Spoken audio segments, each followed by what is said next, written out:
Hi, welcome back to the Power TV Garage. I'm Bobby Kimbrough. I grew up in the late 60s and early 70s with cars like this one behind me, 1970 Nova. I love these cars. They're spectacular. Today we're going to be talking about electronic ignition systems. I know what you're thinking.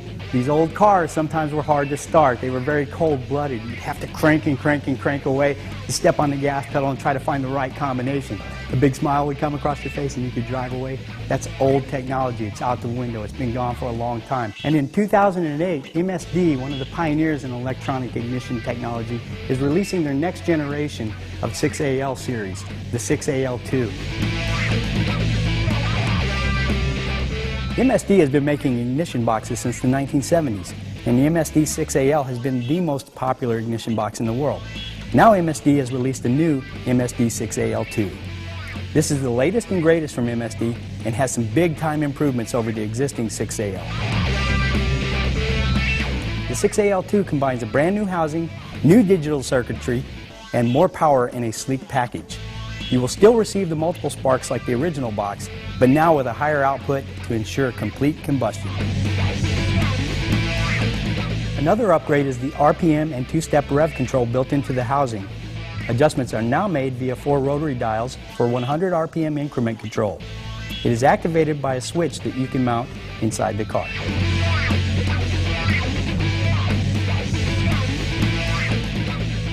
Today in the Power TV Garage, we're going to showcase a small block equipped 1970 Nova in which we are installing the new MSD 6AL-2 ignition. The 6AL-2 is a universal ignition for different types of engines like 4, 6, or 8 cylinders like our small block Chevy.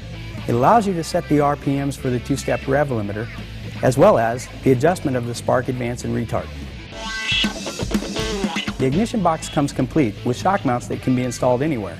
This 6AL-2 will go on a Nova passenger side firewall. The shock mounts will limit engine vibration and provide a cushion to prevent any damage to the internal components.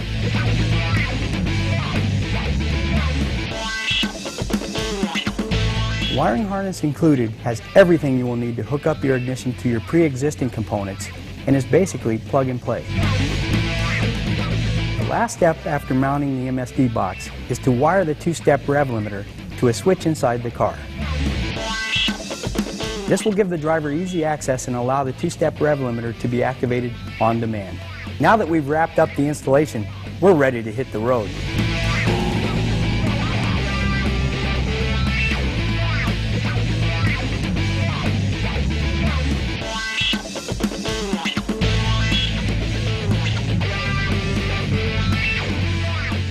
The MSD 6AL-2 worked like a charm as we expected.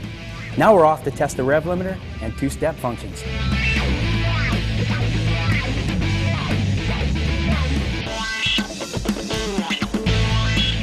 We found a deserted road in sunny Southern California and put the two-step limiter to the test.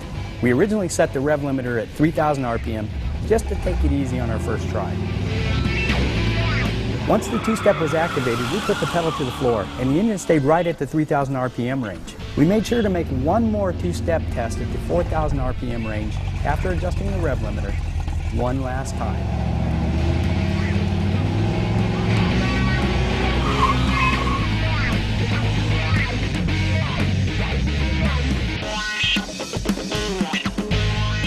All right, we're back. Let me give you a recap on what we've got so far. We've installed the MSD 6AL-2 box. The installation was very easy, straightforward. The instructions were printed right on the back of the box. We took it out on the road, and this box performed exceptionally. From the moment we started up, I could tell a noticeable difference. The idle was very steady and smooth. It fired up right away. Then we took it out into the street. What I noticed was we had a lot less energy draw, so that gave us a lot more oomph. The two-step was really cool to work with. You could actually hold the two-step up, step on it. It would not go above 3,500 where I had the RPMs, and you let it go and it'll take off and hook up down the track just perfect. I took it out, I loved it, I drove through the hills, and I have a smile on my face.